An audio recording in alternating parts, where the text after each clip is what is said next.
Assalamualaikum warahmatullahi wabarakatuh. Bismillahirrahmanirrahim.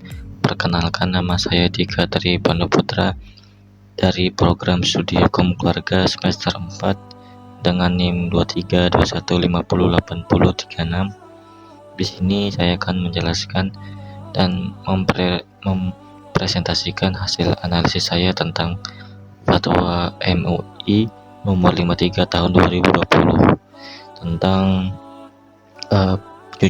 penyucian tathir menggunakan cara wet cleaning. Langsung saja di bagian pertama presentasi saya, kenapa ada fenomena wet cleaning dan kebutuhan fatwa. Dalam ajaran Islam, penyucian tathir dari najis merupakan prasyarat syahnya ibadah, terutama sholat.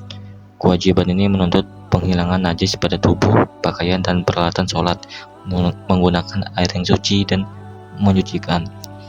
Ketidakpastian metode mencuci yang tepat sering menimbulkan keraguan di kalangan umat tentang syarat syahnya taharah. Beberapa tahun lalu, industri laundry modern di Indonesia termasuk di kota-kota besar seperti Jakarta, Surabaya, dan Makassar mengadopsi metode wet cleaning, yaitu mencuci dengan air dan deterjen khusus tanpa penggunaan pelarut kimia keras. Metode ini dipromosikan ramah lingkungan dan lembut pada sel kain, sehingga makin banyak konsumen beralih dari dry cleaning ke wet cleaning. Fenomena pertumbuhan jasa wet cleaning menimbulkan pertanyaan di kalangan umat Islam. Apakah proses wet cleaning ini memenuhi syarat syar'i untuk menghilangkan najis? Berita viral di media sosial menampilkan perdebatan antara penyedia laundry dan pelanggan Muslim yang khawatir tentang status hukumnya. Untuk merespon keresahan ini, MUI menerima pertanyaan masyarakat tentang validitas wet cleaning sebagai metode penyucian najis. Konsumen dan pengusaha laundry sama-sama membutuhkan kepastian hukum agar tidak ragu saat menjalankan ibadah setelah menggunakan air tersebut. Oleh karena itu, Komisi Fatwa mengeluarkan Fatwa nomor 53 tahun 2020 tentang penyucian atau tathir menggunakan cara wet cleaning. Bagian selanjutnya, urutan penyusunan fatwa atau menimbang. Umat Islam diwajibkan menghilangkan najis, izalah al-najasah, terutama yang menempel pada tubuh, pakaian, dan peralatan sholat, sebab taharah adalah syarat syah sholat. B. Kewajiban izalah al-najasah mensyaratkan penggunaan air yang suci dan mencucikan, ma'un tahirun mutatahir. Tidak semua zat memenuhi kriteria ini, sehingga penting memastikan jenis media yang dipakai benar-benar suci. C. Air suci yang mencucikan tersebut dapat digunakan melalui penyucian tathir dengan cara wet cleaning selama prosesnya menjaga kualitas air dan bahan penyuci tidak terkontaminasi najis. D. Berdasarkan poin-poin di atas, masyarakat mempertanyakan status hukum metode wet cleaning.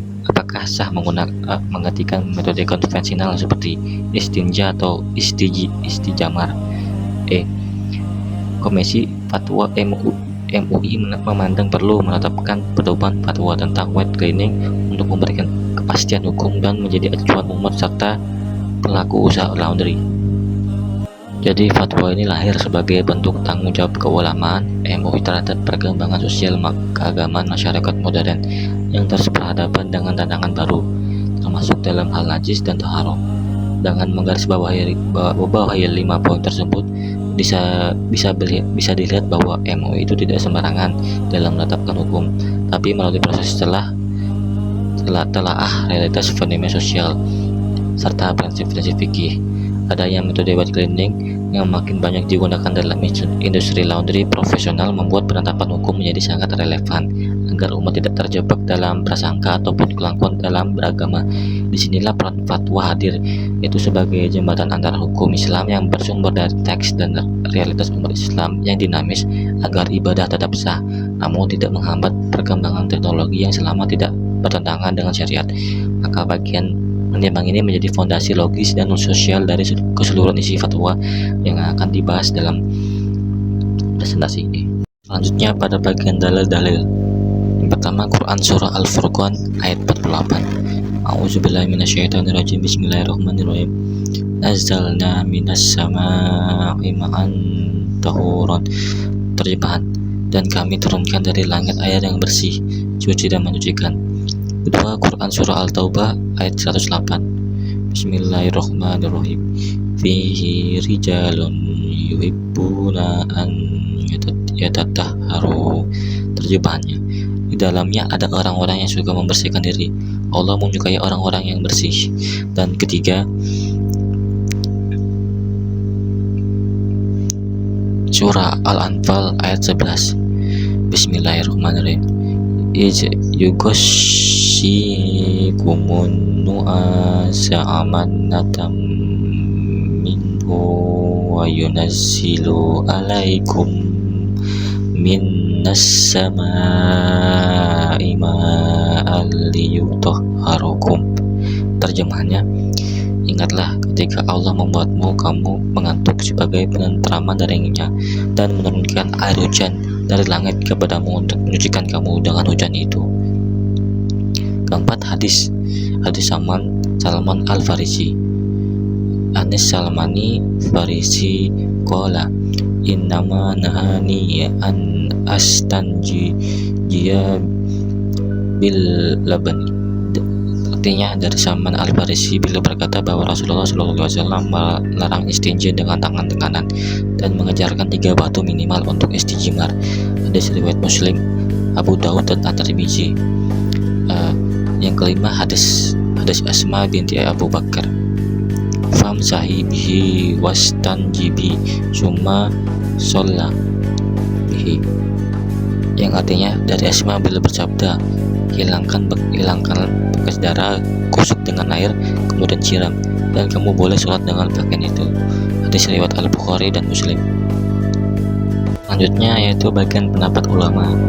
Yang pertama dari Imam An-Nawawi dalam bukunya Al-Majmu' halaman 95. Mayoritas ulama memperbolehkan tatkala najis mutawasita dicuci hingga hilang rasa, bau, dan warna meski butuh sabun atau surfaktan. Kedua, Asy-Syaukini dari bukunya Nailul At-Tar'i bagian pertama halaman 123 menyatakan bahwa kencing pun bisa disucikan dengan mencuci menggunakan air tanpa syarat bilangan tertentu selama mengalirkan air pada air yang terkena najis. Dan ketiga, Ibnu Hajar Al-Haytami dalam bukunya Al-Minhaj Al-Qawim disebutkan jika untuk menghilangkan rasa, warna, dan bau perlu sabun, maka penggunaan sabun wajib, dan musyaqqah atau kesulitan bisa meringankan kewajiban hingga hanya satu di antara ketiganya yang hilang, sisanya dimaafkan. Dan keempat, Abu Hanifah dan Abu Yusuf mereka menjelaskan boleh menggunakan cairan mengalir lainnya, misalnya cuka atau air mawar untuk hilangkan najis, tapi tidak minyak atau kaldu. Pendapat ini diperkuat hadis Aisyah tentang pakaian haid. Dan kelima, mazhab Syafi'i dalam bukunya Al-Bujairimi menegaskan wajib menghilangkan zat najis mutawasita dengan air dan toleransi diberikan pada bekas yang sulit dihilangkan seperti bekas warna karena alasan kemudahan. Jadi kesimpulannya ini, fatwa ini tidak berdiri sendiri tetapi merupakan hasil sintesis dari berbagai pandang ulama yang menekankan prinsip kehati-hatian dan kemudahan dalam bersuci selama tetap menjaga kesucian sesuai syariat. Kemudian selanjutnya, ketentuan hukum fatwa. Dalam fatwa MUI nomor 53 tahun 2020, wet cleaning didefinisikan sebagai proses pencucian dengan menggunakan air dengan atau tanpa sabun, deterjen atau bahan pencuci lain untuk membersihkan pakaian dan bahan lain dari najis mutawasitah atau najis sedang maupun mughalazah atau najis barat seperti babi dan anjing. Air banyak yang jika digunakan sekaligus wajib berjumlah minimal 20 atau 270 liter menjadi kurat syari agar hilang rasa, bau, dan warna najis secara tuntas. Apabila volume air kurang dari ketentuan tersebut, maka penggunaan metode tasyir menggunakan air secara langsung pada air yang terkena najis diwajibkan sebelum atau selama penyucian. Klasifikasi najis mutawasitah dan mughalazah mempengaruhi prosedur. Untuk najis berat, pencucian dilakukan sebanyak 7 kali dengan salah satu bilaset menggunakan tanah atau pengganti pedaya pembersih setara. Sementara untuk najis sedang cukup 2 metode, yaitu siram atau rendam selama indikator suci, rasa, bau, warna terpenuhi. Fatwa ini menegaskan bahwa proses penyucian dianggap sah apabila setelah upaya maksimal 2 cara di atas telah dijalankan, itu siram berkali-kali atau rendam di dalam air banyak, dan 2 dari 3 indikator najis terangkat. Jika satu indikator biasanya bau atau warna masih tersisa karena kesulitan teknis, maka bahan dianggap suci. Jika pakaian atau bahan dicuci dalam volume air terbatas, misalkan 20, najis harus dihilangkan secara mekanis terlebih dahulu, misalnya disikat atau digores sebelum proses wet cleaning. Terakhir, apabila dalam praktik laundry komersial atau rumah tangga diperlukan kemudahan, fatwa ini mengizinkan toleransi residual sesuai kaidah masyaqqah, tapi tidak mengubah prinsip dasar. Selalu gunakan air suci, upayakan hilang rasa, bau, dan warna najis, dan gunakan media tambahan seperti tanah, debu untuk najis berat sesuai ketentuan. Selanjutnya yaitu penutup dan implementasi. Fatwa MUI nomor 53 tahun 2020 tentang wet cleaning ditetapkan di Jakarta pada tanggal 28 Muharram 1442 atau 16 September 2020 dan mulai berlaku sejak saat itu, mengimbau seluruh lapisan umat Islam dari lembaga keagamaan, pengelola laundry komersial, industri tekstil, hingga masyarakat rumah tangga untuk menjadikan pedoman ini sebagai rujukan baku dalam praktik wet cleaning yang sesuai syariat. Fatwa ini menegaskan pentingnya penggunaan air suci untuk menghilangkan rasa bau dan warna najis melalui metode siram atau rendam minimal 20 atau tasyir jika air terbatas, mensyaratkan pencucian 7 kali untuk najis berat dengan 1 bilasan tanah atau debu, dan memperbolehkan toleransi residual 1 indikator najis karena masyaqqah. Selanjutnya, fatwa ini dapat direvisi sesuai kebutuhan di masa depan tanpa mengubah prinsip dasar serta menekankan bahwa setiap upaya pembersihan lahir batin harus selalu dilandasi tawakal kepada Allah Subhanahu wa taala. Kesimpulannya, Fatwa MUI nomor 53 tahun 2020 tentang penyucian tathir menggunakan cara wet cleaning merupakan bentuk respon keagamaan yang bijak terhadap perkembangan teknologi pencucian modern yang tetap berpegang teguh pada prinsip-prinsip syariat Islam.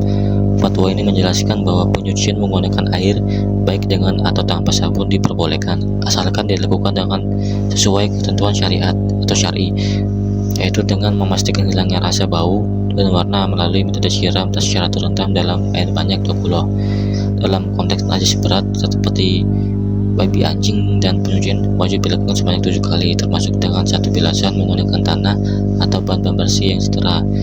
Fatwa ini mengakomodasi kondisi sulit masyaqqah dengan memperbolehkan keberadaan bekas najis yang tidak dapat dihilangkan secara maksimal selama usaha penyucian telah dilakukan dengan benar.